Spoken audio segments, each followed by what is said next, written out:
방금 이웃사랑 우리 선교팀 이렇게 찬양하시면서 또 화면이 나오는데 그 모습이 너무 아름답더라고요.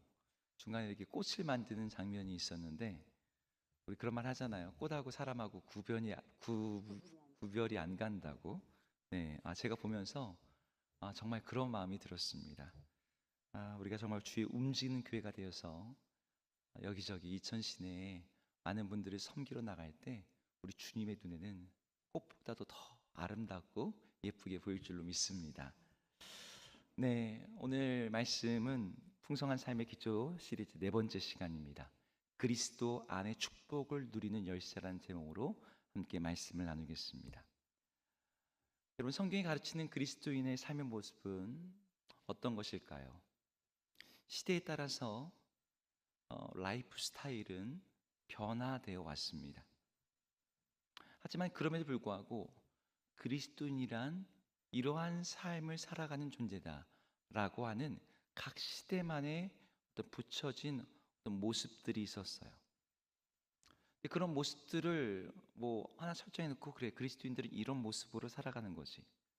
그런데 최근에 한국 교회 속에서 그리스도인의 모습은 아름다운 이미지보다는 조금 위선적이고 또 왜곡되어 있는, 퇴색되어 있는 그런 모습으로 비춰지는 것 같습니다. 하지만 실제로 예수님을 믿고 따르는 삶은 그의 삶에서, 그의 인격에서, 그의 관계 속에서 이 풍성함으로 그 사람이 그 주의 제자인 것을, 그리고 그가 그리스도 안에 머물고 있음을 증거하게 되어 있습니다. 이 풍성한 삶의 기초 시리즈를 할 때 계속해서 여러분에게 드리는 질문이 이거죠. 많은 그리스도인들이 신앙생활을 오래 하고 훈련을 받고 함에도 불구하고 왜 삶에 열매가 없고 생명력이 없고 풍성함이 없는가? 풍성한 삶을 누리지 못하는 데는 크게 두 가지 이유가 있다고 볼 수 있습니다. 크게 두 가지입니다.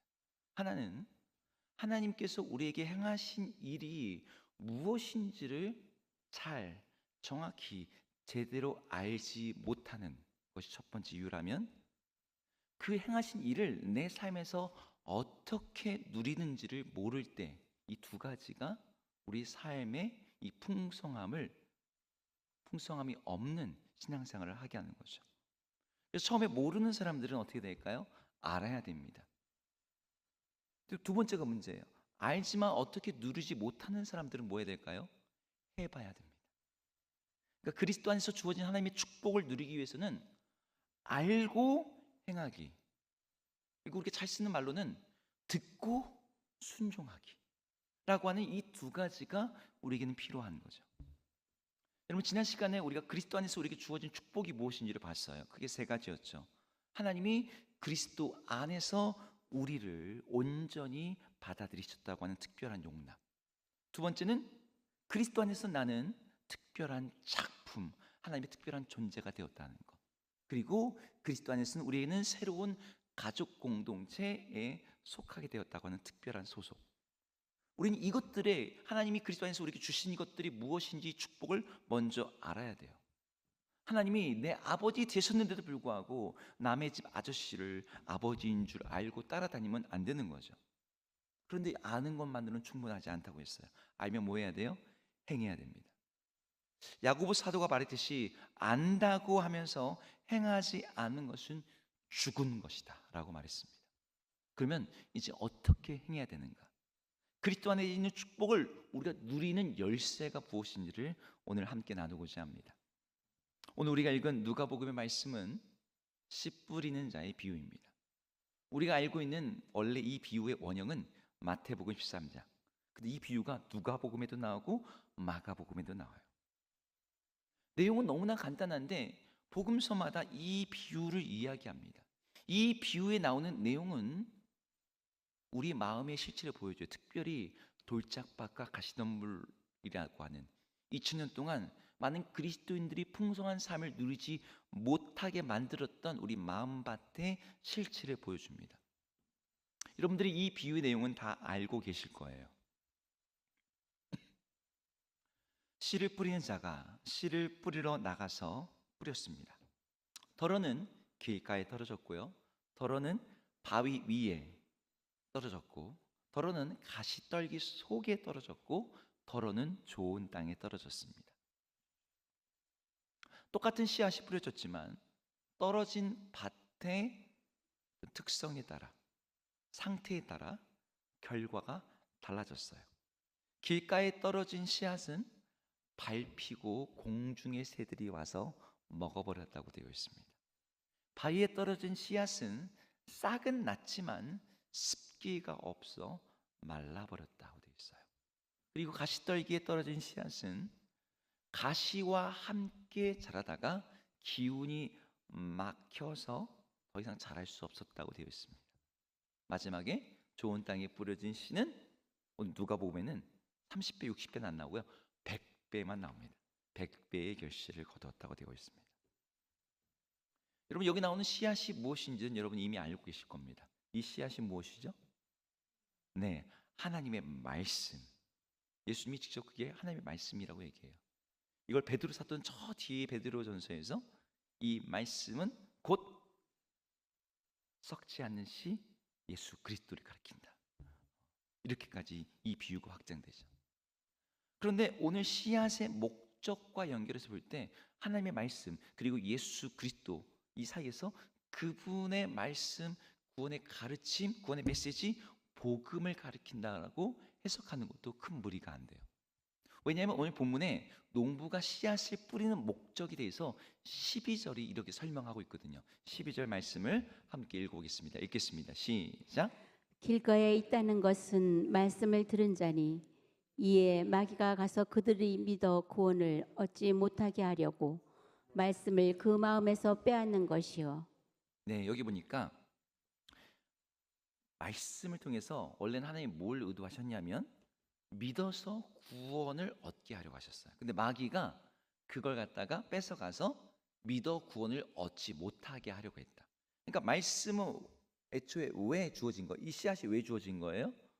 사람들로 하여금 믿어서 구원을 얻게 하려고.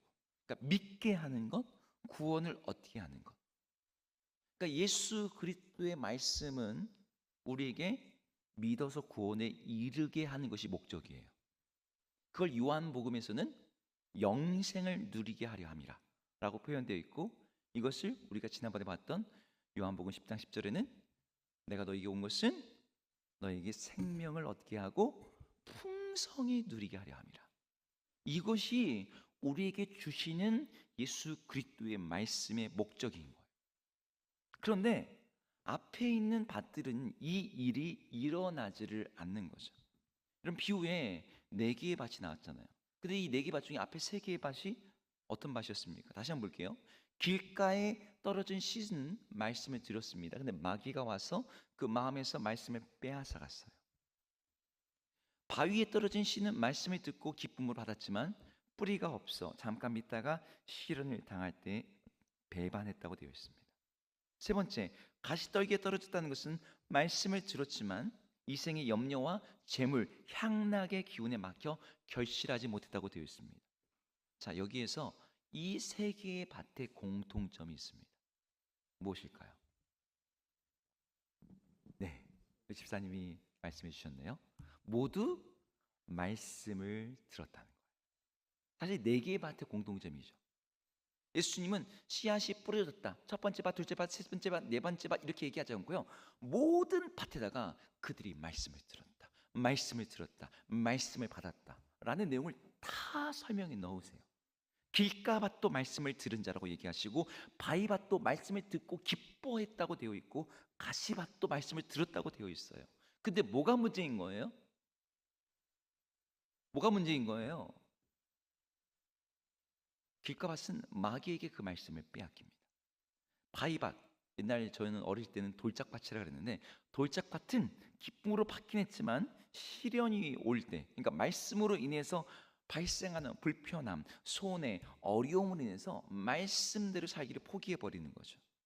가시덤불밭은 무엇입니까? 여기도 말씀이 들어오긴 했어요. 그런데 이 생의 염려와 근심에 사로잡혀 아니면 재물과 향락에 사로잡혀서 그 말씀이 자라나지 못하는 거죠. 말씀이 그 다른 게 더 웃자라 있어요. 그러니까 열매 맺지 못하는 마음의 특징은 뭐냐면 두 가지 공통된 특징이 있는데, 하나는 말씀 듣기는 다 똑같았습니다. 말씀을 다 들었어요. 그런데 그 마음에서 말씀이 빼앗겼습니다. 그 마음에 자리를 잡지 못하고 있는 거예요. 근데 네 번째 밭은 어떻습니까? 이 좋은 땅에서의 밭은 100배의 결실을 맺습니다. 그럼 좋은 땅에서는 어떤 일이 일어났을까요?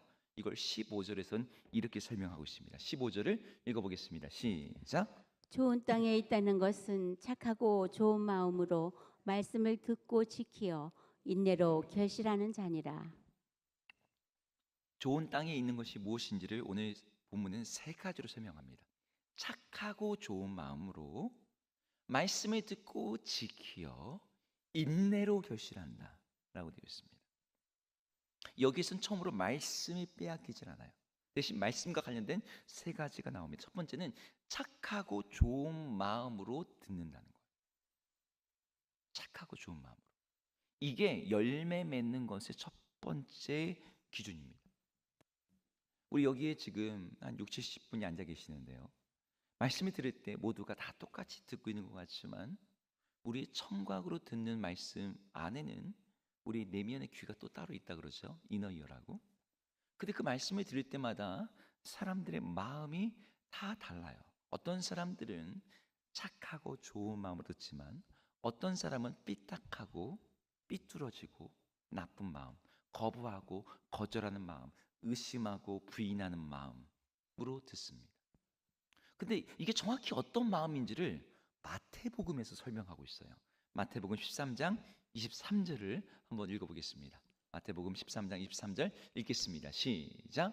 좋은 땅에 뿌려졌다는 것은 말씀을 듣고 깨닫는 자니 결실하여 어떤 것은 100배, 어떤 것은 60배, 어떤 것은 30배가 되느니라 하시더라. 네, 좋은 땅에 뿌려졌다는 것은 뭐래요? 말씀을 듣고 깨닫는 자라고 되어 있습니다. 이걸 누가복음에서는 착하고 좋은 마음이라고 말하고 있는 거죠. 말씀을 듣고 깨닫는다. 이 말하면 이해하며 듣고 있다는 거예요. 말씀을 건성으로 듣는 게 아니라 이해하면서 지성을 동반하여 말씀을 수용하는 거죠. 말씀을 깨닫는 것과 착하고 좋은 마음이 어떻게 연결되는 것인지 여러분에게 제가 이렇게 설명하면 좀 이해가 편하실 것 같아요. 이것은 수용성의 문제입니다. 수용성.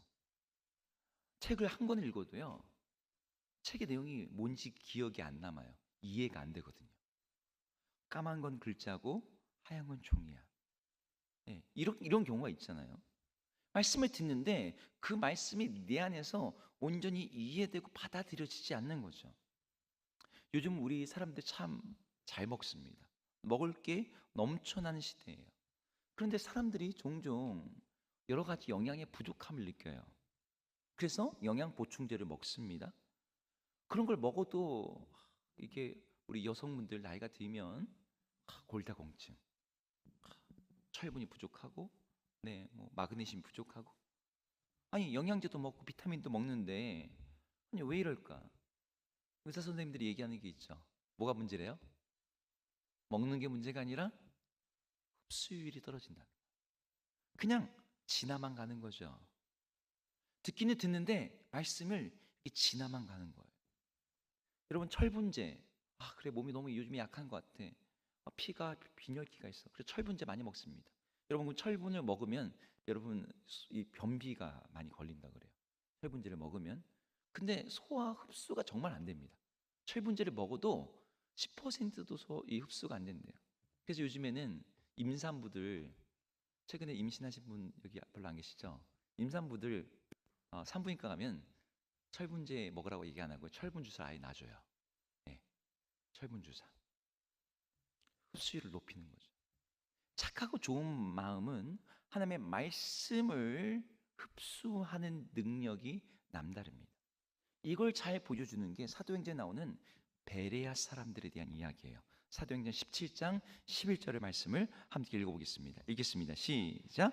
베리아에 있는 사람들은 데살로니가에 있는 사람들보다 더 너그러워서 간절한 마음으로 말씀을 받고 이것이 그러한가 하여 날마다 성경을 상고하므로 여기 보니까 베레아 사람들은 너그럽고 간절한 마음으로 말씀 받고 있습니다. 말씀을 받는 이야기가 나옵니다. 사도 바울이 전하는 복음을 들었어요. 근데 그들이 너그럽고 간절한 마음으로 말씀 받았대요. 이 너그럽다는 표현이 유게네스라고 하는 헬라어인데요. 이거는 유가 잘, 좋게, 굿이란 뜻이고 이 게네스가 태어나다는 뜻이에요. 그러니까 잘 태어나다, 좋은 가문에서 태어나다는 의미입니다. 근데 이 의미가 확장되어서 좋은 가문에서 태어나면 여러분 그 애들이 자질이 남다르잖아요. 예, 보통 그렇게 봤습니다. 또 혈통이 어떠냐? 왕의 혈통이다. 그러면 얘는 벌써 태어날 때부터 다른 거야. 예, 요즘엔 그렇게 별로 안 생각하지만 고대인들은 그렇게 생각했어요. 너그럽다는 것은 이 아이의 마음이 남다르다는 거예요. 사람의 마음이 남다르다는 거예요. 그 마음이 뭔가를 보고 인식하고 할 때 수용성이 엄청 높다는 겁니다. 근데 그렇게 너그러울 뿐만 아니라 간절함을 가지고 있대요, 이들이. 그렇게 그 간절함을 가지고 말씀을 들을 때 여러분 어떤 일이 일어날까요? 말씀의 수용성이 다른 거예요. 말씀이 내 안에 들어오는 정도가 다른 거예요. 어떤 사람은 설교를 들어도 오늘 목사님 설교 어떤 내용이었어? 뭐 그냥 뭐 다 똑같은 얘기지. 그냥 뭐 믿고 잘하라는 거지. 이렇게 남는 분만 있는가 하면 어떤 분들은 오늘 말씀 속에서 정말 내게 정말 너무나 필요하고 중요하고 너무나 너무 내게서 노트가 부족했어. 이렇게 말씀을 받는 분도 있어요. 이 차이가 어디에 있는 걸까요? 말씀을 착하고 좋은 마음으로 듣는 사람은 그 말씀에서 정말 진리 보화를 얻어가는 거죠. 두 번째는 듣고 지키는 사람입니다. 열매를 맺는 사람의 두 번째는 아까 보니까 말씀을 듣고 지켰다고 되어 있습니다. 그러니까 말씀을 이걸 듣고 지켰다는 것은 굳게 간직했다는 거예요. 앞에 열매를 맺지 못하는 밭들은 말씀이라고 하는 씨앗을 다 어떻게 합니까? 빼앗겼잖아요. 마귀가 빼앗아갔어요. 길가밭에서 마귀가 직접 그렇게 하고 돌짝밭에서는 시련의 때에 말씀에서 떨어져 나갔고 가시밭에서는 향락과 다른 세상의 즐거움으로 인해서 아니면 염려에 의해서 그것들이 말씀이 다 묻혔습니다. 말씀이 기억나지 않아요. 말씀이 떠오르지 않아요. 말씀을 유념하지 못해요. 사람들이 지난주에 무슨 말씀 들었는지 기억이 안 나요. 여러분 지난주 주일 담임 목사님 설교 제목 뭔지 기억나세요? 네, 형제에게 많은 분들이 기억하시죠. 말씀 본문이 뭐였는지 기억나세요? 말씀의 메시지가 뭐였는지 기억나세요? 그래서 여러분들 많이 기억하시는 겁니다. 여러분 기억이 안 난다 그러면 여러분 내가 지금 어떤 거지? 여러분 한번 돌아보실 필요가 있습니다. 말씀을 듣고 지키고 그걸 굳게 간직하는 거 여러분 다른 건 기억이 잘 나요. 1년 전에 끝난 드라마 스토리가 다 기억납니다. 그런데 일주일 전 말씀이 기억이 안 나요. 이건 기억력의 문제가 아닙니다. 뭐의 문제일까요? 마귀가 어떻게든 우리에서 그 말씀을 빼앗아 가려고 애씁니다. 다른 것들로 그 말씀이 자라지 못하도록 해요. 마귀가 하나님 나라를 대적하고 하지 않은 핵심 사역이 있다면 말씀을 갖다가 하면 말씀이 그 마음에서 자리를 잡지 못하도록 말씀을 빼앗아가는 일이에요. 그리고 그 자리에 다른 것들을 자꾸 두는 거죠. 근데 그 일이 너무나 달콤하게 일어나거든요. 그러니까 내가 말씀을 잃어버린 줄도 몰라요. 내가 빼앗기고 있는데 내가 도둑당하고 강탈당하고 있다라고 하는 자각조차도 못합니다. 하나님께서 자신의 백성들에게 명령하신 신명기의 말씀 전체의 핵심을 신명기 6장 4절부터 9절로 봅니다. 이걸 보통 쉐마라고 불러요. 근데 앞에 4절과 5절에서는 너희 하나님을 사랑하라. 내 마음을 다하고 뜻을 다하고 힘을 다해 사랑하라. 이게 4절과 5절이에요.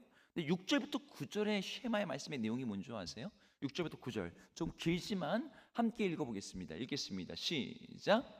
오늘 내가 내게 명하는 이 말씀을 너는 마음에 새기고 네 자녀에게 부지런히 가르치며 집에 앉았을 때에든지 길을 갈 때에든지 누워 있을 때에든지 일어날 때에든지 이 말씀을 강론할 것이며 너는 또 그것을 네 손목에 메어 기호를 삼으며 네 매관에 붙여 표로 삼고 또 내 집 문설주와 바깥문에 기록할지니라. 아멘. 화면 좀 보여주세요. 여러분 여기에 6개의 동사가 나옵니다. 이 6개의 동사는 말씀을 가지고 해야 될 6가지의 일이에요. 뭐예요? 첫 번째, 말씀을 마음에 새겨라. 말씀을 부지런히 가르치라. 세 번째, 말씀을 강론하라. 네 번째, 말씀을 손목에 메어 기호로 삼으라. 말씀을 미간에 붙여 표로 삼으라. 말씀을 문과 문설주에 기록하라. 하나님께서 이스라엘 백성들에게 명령하신 게 뭐냐면 모두가 말씀에 대한 것. 하나님을 사랑하라. 그 다음에 나온 내용은요, 기도 많이 해라, 봉사해라, 이런 내용이 아니고요, 말씀을 기억하고 기록하고 붙이고 표에 듣고 강론하고 가르치는 거예요. 왜 그렇게 하죠? 말씀을 빼앗기지 않도록. 세 번째, 열매를 맺는 세 번째 비결이 이 좋은 밭의 비결이 뭐냐면 인내로 결실입니다. 착하고 좋은 마음으로 말씀을 듣고 지키어 인내로 결실하나 돼 있어요. 이건 앞에 나오는 굳게 간직하다, 지킨다는 말의 연속입니다. 우리에게 말씀이 들어왔을 때 그 말씀이 즉시 당장 어떠한 변화를 일으키지 않습니다. 그 말씀이 이루어진 데는 항상 시간이라는 게 걸려요. 하나님이 아브라함에게 내가 너로 하여금 천하 만민 가운데 복이 되게 할 것이고 자손을 약속하시고 땅을 약속하시는데 이 약속들이 말씀이 주어졌어요? 당장 이루어집니까? 아니에요. 아들에 대한 약속이 주어진 다음에 아들에 대한 약속은 25년의 시간이 걸렸습니다. 다음 땅은요. 땅은 500년의 시간이 넘게 걸려요. 자손은요. 자손도 마찬가지죠. 그런데 이 말씀이 우리 안에서 열매 맺기까지 걸리는 그 시간을 우리는 인내하며 견뎌내야 되는데 앞에 나오는 거 보면 바위에 떨어진 씨는 어떻게 해요? 잠깐만 믿는데요. 그리고 잠시 동안 믿다가 시련이 오면 버리는 거죠. 말씀이 우리 안에 자리를 잡아 우리의 마음을 주장하도록, 그래서 그 말씀이 열매를 맺을 때까지 인내하고 견디는 것이 필요하다라고 여기서 얘기하는 거예요. 잠깐 말씀에 반응하고 은혜 받았다 기분 좋고 마음 뜨겁고 그건 누구든지 해요. 인간은 감정적인 존재이기 때문에 감정으로 그렇게 반응할 수 있습니다. 그런데 상황이 그래 보이지가 않을 때가 문제인 거죠. 노아가 하나님께서 온 세상을 홍수로 멸하라 것 같다 말씀하실 때 방주를 지으라고 했습니다. 이 말씀을 듣고 난 노아가 방주를 짓기 시작했어요. 이전까지는 방주라는 개념이 없었을 겁니다. 한 번도 들어보지도 못한 걸 짓게 되는 거예요. 이걸 지을 때 하나님이 들려주신 그 말씀의 디자인을 따라서 방주를 지었습니다. 사람들이 뭐라 그랬을까요? 쟤 뭐 하는 거야? 저기 뭔 짓이야? 아니 산 꼭대기에다가 배를 짓는다고? 아니 저게 뭔 쓸데없는 일이야? 그럼 얼마나 많은 손가락질과 조롱과 얘기를 들었겠습니까? 근데 요한은 그 방주를 짓는 거예요. 지으면서 계속 인내했습니다. 얼마나 인내했죠? 방주 몇 년 동안 지었는지 주일학교에서 가르치는데 여러분 기억이 안 나시죠? 120년입니다. 방주를 짓는데 걸린 시간이 120년이에요. 노아의 인생의 5분의 1을 거기다 썼어요. 홍수 심판이 시작되었을 때 그는 그가 지은 이 방주의 구원, 이 구원의 열매를 자기와 자기 가족들과 수많은 동물들과 함께 얻었습니다. 여러분 귀한 열매일수록 인내의 시간이 요구됩니다. 인내의 과정을 거치지 않은 열매는 깊은 맛을 내지 못해요. 이번 추석 맞아서 많은 분들이 선물을 주셨습니다. 경황이 없어서 제대로 인사를 못 드린 분들도 많은데 이 자리를 빌어서 감사를 드립니다. 그런데 올해 성도님들이 주신 선물의 특징 중에 하나가 뭐였냐면 복숭아가 여러 개가 들어왔습니다. 복숭아가 너무 맛있더라고요. 역시 이천은 복숭아에. 그래서 이 복숭아를 가지고 저희 처가에도 저희 친가에도 가져가서 먹는데 한 분이 그런 얘기를 하시는 거예요. 목사님, 요거는 좀 이렇게 그 후숙을 해서 드셔야 된다. 근데 너무 이렇게 탐스러운 거예요. 그래서 당장 먹고 싶어서 다음날 먹었습니다. 냉장고에 딱 넣어서 시원하게 먹는데 밍밍합니다. 이거 보기는 좋은데 이거 영 그러네. 근데 그 똑같은 과일을 3일이 지난 다음에 먹었어요. 너무 맛있는 거예요. 똑같은 과일이에요. 똑같은 박스에서 나왔습니다. 여러분, 이 과일의 차이가 아닌 거죠. 후숙의 차이입니다. 후숙이 뭔지 아시죠? 딴 다음에 익히는 거예요. 과일도 인내를 통해서 그 맛이 깊어지는데 하나님의 말씀은 인내를 통해서 그 복의 깊이를 보여줍니다. 제가 대학교 때 기독교 동아리 활동을 했습니다. 아실지 모르겠지만 UBF라고 하는 동아리인데요. University Bible Fellowship 해가지고 1:1 성경 공부를 주로 하는 그러한 선교 단체입니다. 여기에서 이제 일용할 양식이라는 잡지를 매주 내는데 이게 한국 큐티 잡지의 시초예요. 이제 이 단체는 막 외부 활동 특별하게 안 합니다. 맨날 모이면 성경 공부, 1:1로 성경 공부, 목자하고 양하고 성경 공부. 그리고 연초 되면은 항상 캠퍼스 나가서 피싱, 낚시한다 그러죠. 내 제자 삼을 사람, 양 삼을 사람 피싱. 그래서 제가 종종 이 UBF 사이트에 들어가서 거기 이제 근황도 종종 보고 그렇습니다. 그런데 한 설교에서 UBF 한 분의 간증을 들었어요. 그 간증의 내용이 이랬습니다. 이분이 이제 대학교에 와서 UBF에서 말씀 공부를 통해서 예수님을 알게 된 거예요. 구원의 은혜를 누리게 된 거예요. 근데 이분이 예수를 믿자마자 그분에게 엄청난 가정의 시련이 왔습니다. 아버지가 집을 나가셨어요. 아버지가 집을 나간 게 아니라 언니가 잠적했습니다. 가족 구성원에 2명이 사라졌어요. 연락이 안 되게 해서. 가족이 완전히 파탄이 난 거죠. 본인도 우울과 무력함에 완전 그냥 마음이 허물어진 거예요. 이분이 이제 자기 대학교 생활을 얘기하는데 자기는 버스비가 없어서 걸어 다녀야 됐답니다. 대학교를 다녔는데도. 근데 자기 친구들은 야, 오늘 뭐 먹으러 갈래? 너무나 화려하고 풍요롭게 샀는데 그 모습과 자기가 대조되니까 자기가 너무 비참해 보이는 거예요.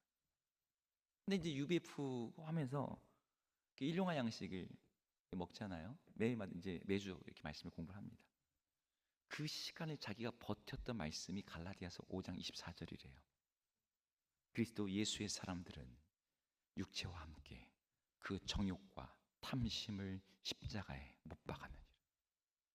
이 말씀을 붙잡고 3년의 시간을 버텼습니다.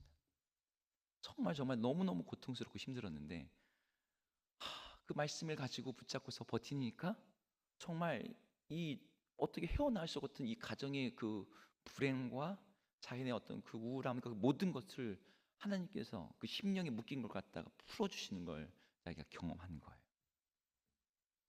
그런데 이제 결혼을 했어요. 결혼을 했는데 첫째 아이, 둘째 아이, 근데 셋째 아이를 낳는데 셋째 아이가 장애가 있는 거예요. 외부적인 장애는 없는데 말을 못해요. 언어가 이게 안 되는 거예요. 이때는 창세기 22장 14절의 말씀을 붙잡았답니다. 아브라함이 그 땅의 이름을 여호와 이레라 하였으므로 오늘날까지 사람들이 이르기를 여호와의 산에서 준비드리라.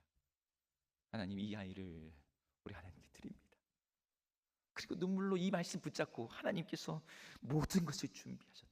이 아이가 지금은 말을 못하지만 그 말씀 붙잡고, 근데 이 아이 뭐 언어 치료 이런 걸 봤더니 너무 비싼 거예요. 자기가 감당할 수가 없어. 그렇다고 얘를 치료도 안 할 수도 없고. 근데 자기 같은 UBF 센터에 한 분이 언어 치료 전공인 거예요. 그분도 연결이 돼가지고 그걸 받게 된 거죠. 이 아이를 갖다가 그 함께 하면서 치유받게 되고. 이분의 간증의 결론이 이거였습니다. 현실이 너무너무 어려웠는데 말씀을 붙들고 씨름하고 말씀을 지키면서 붙잡고 있었더니 오히려 이 말씀이 나를 지켜주고 나의 믿음을 깊어지게 하고 나의 삶을 풍성하게 만들었다는 거예요. 돌짝밭에 시련이 왔을 때 돌짝밭은 메말랐습니다. 여러분, 좋은 밭이라고 시련이 없겠습니까? 좋은 밭은 햇빛이 안 비칩니까? 좋은 밭에는 뭐 가뭄이 없습니까? 시련이 있지요. 그런데 좋은 밭의 씨앗들은 메마르지 않고 그 기간에 그 말씀의 씨앗을 여전히 붙들고 인내했던 거예요. 여러분, 최상급 포도주를 만들어내는 포도밭은 대개 메마른 지역입니다. 땅이 비옥하지가 않아요. 그런데 그런 포도밭이 진짜 좋은 거죠. 왜 그러냐면 포도나무가 뿌리를 물이 적으니까, 비옥하지가 않으니까 정말 이 멀리 깊게 뿌리를 내리는 거예요. 땅이 비옥하자니까 잎사귀도 많이 못 내요. 그러면 그 모든 에너지를 갖다 잎사귀 내지 않고 열매에다가 미네랄이고 뭐니 그냥 땅 밑 15m 밑에까지 내려가니까 지표면에 있는 그런 정도가 아니라 저 밑에 있는 미네랄을 흡수해서 열매에다 보내는 거죠. 그래서 그것으로 만든 포도주는 아주 특별한 포도주가 나온다고 합니다. 더 좋은 열매가 맺히는 거예요. 말씀을 정리해 볼게요. 오늘 밭에는 4가지의 밭이 나왔지만 실상은 2종류의 밭입니다. 하나는 열매를 맺는 밭, 하나는 열매를 맺지 못한 밭. 이것을 우리 삶에 적용한다면 그리스도 안에서 축복을 우리 삶에서 누리고 그 구원의 기쁨과 감격과 하나님의 동행하심과 하나님이 주시는 그 예수 안에 약속된 것들을 누리는 그런 삶이 있는가 하면 그것을 누리지 못하는 삶, 이 2가지가 있다는 거죠. 그럼 이 차이는 뭐예요? 앞에서 보니까 뭐 착하고 바른 마음, 굳게 지키는 것, 인내로 결신한다. 아, 그럼 마음의 차이인가? 의지의 차이인가? 인내력의 차이인가? 각각을 보면 그렇게 보일 수 있지만 이 모든 건 한 가지를 가리키고 있습니다. 하나님의 말씀과 그 말씀이 약속하는 것을 마음에 품고 그 말씀과 다른 현실, 시련에 흔들리지 않고 세상의 유혹과 염려의 마음을 뺏기지 않으면서 그 말씀을 끝까지 붙들고 열매 맺는 것을 오늘 본문에서 바르고 착한 마음으로 듣고 굳게 간직하여 건진다라고 했는데 이걸 한마디로 성경에서 가리킨 단어가 있어요. 그게 뭘까요? 믿음이란 단어. 풍성한 삶을 누리는 것의 여부는요, 씨앗의 문제가 아니에요. 그 씨앗을 가지고 씨앗이 담겨진 우리 마음, 그 말씀을 가지고 우리가 어떻게 반응하고 대응하냐고 하는 믿음의 문제예요. 정리하면 그리스도 안에서 우리에게 주시는 그 축복을 누리는 열쇠가 있다면 그 열쇠는 바로 믿음이라고 하는 열쇠입니다. 근데 이 믿음에 대해서 사람들이 오해합니다. 사람들이 종종 믿음이 좋다고 할 때 그 사람의 열정, 그 사람의 신앙 강도, 그 사람의 활동량을 가지고 믿음이 좋다고 얘기를 합니다. 예배 다 참석하고 교회 일 다 하고 그러면 믿음이 좋다. 근데 성경에서 믿음이 좋다라고 할 때는 언제나 하나님께서 우리에게 하신 그 말씀과 그 은혜에 대해서 얼마큼 전폭적으로 수용하느냐, 이게 그 사람의 믿음이 좋고 나쁨을 얘기하는 거죠. 말씀이 이렇다고 얘기하면 그냥 그걸 받아들이고 그걸 고수하고 그걸 지키고 그걸 붙잡고 있는 거예요. 현실에서는 그게 아니었던 것처럼 보여도. 우리 지난 2달 전에 중보기도 학교를 진행할 때 제일 많이 제가 인용했던 한 사람이 있습니다. 누군지 혹시 기억나세요? 네, 조지 뮬러. 조지 뮬러가 그 회심하고 나서 하나님께 서원했던 기도가 있어요. 혹시 책에서 읽으신 분 계십니까? 하나님께서 당신의 백성을 책임지신다는 것을 보여주는 사람이 되게 하소서. 이게 조지 뮬러의 서원기도였습니다. 조지 뮬러는요, 처음 사역할 때 너무 탁월하게 너무 뜨거운 분이니까 이 교회에서 이 목사님으로 초빙을 한 거예요. 조지 뮬러를. 사례비를 얼마를 책정했냐면 55파운드를 책정했습니다. 사례비가 높았어요.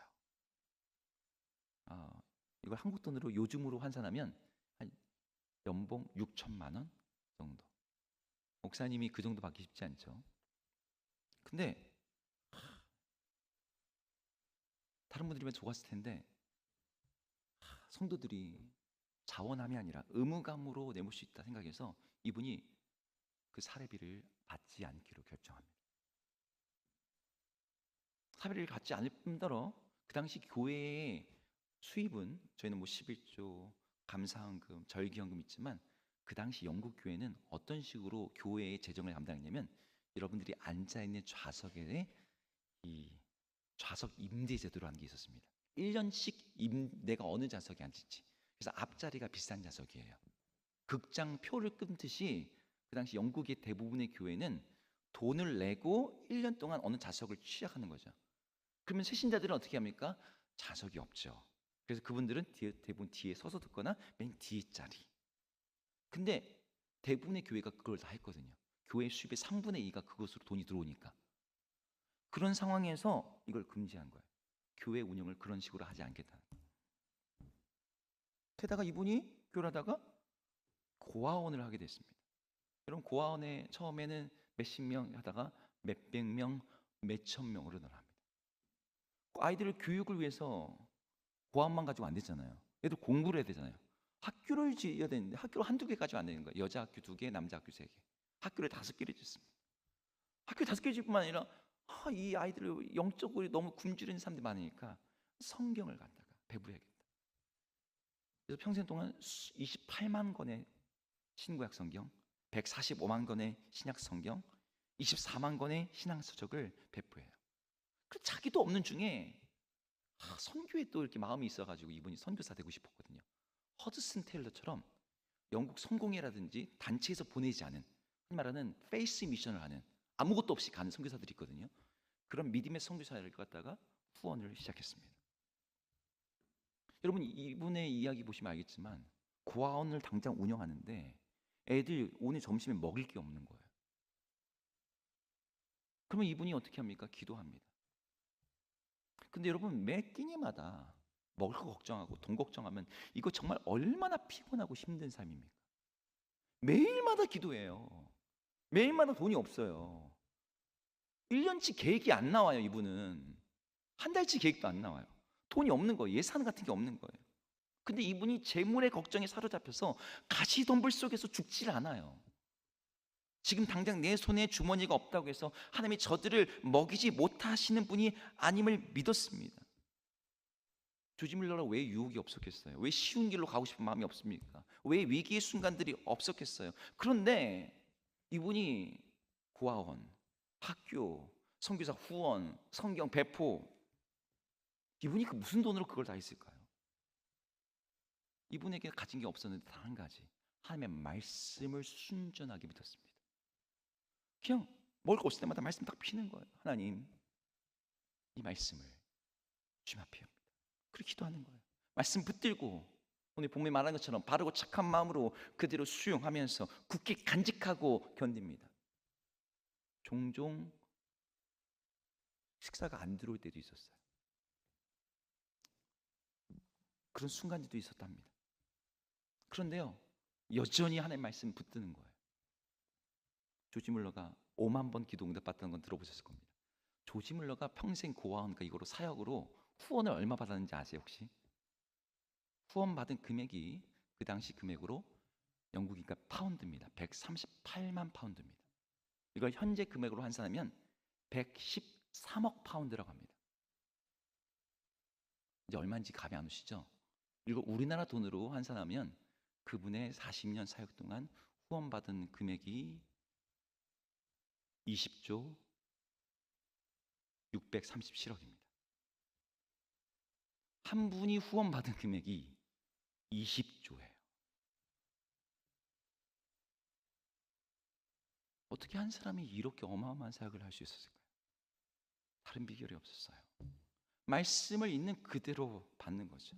그리스도 안에 있는 축복을 나에게 하시는 하나님의 일로 받아들이면서 믿으면서 수용하면서, 그래 하나님 이 말씀이 내 삶 가운데 이루어질 것을 내가 믿습니다. 다른 사람들도 다 들었어요. 다 알아요. 그 내용 모르는 사람 없어요. 그런데 그걸 붙잡고 그걸 하나님 앞에 주장하면서 하나님 이 말씀이 내게 이루어지길 원합니다 라고 그 믿음으로 하나님께 나가는 사람은 적다는 거죠.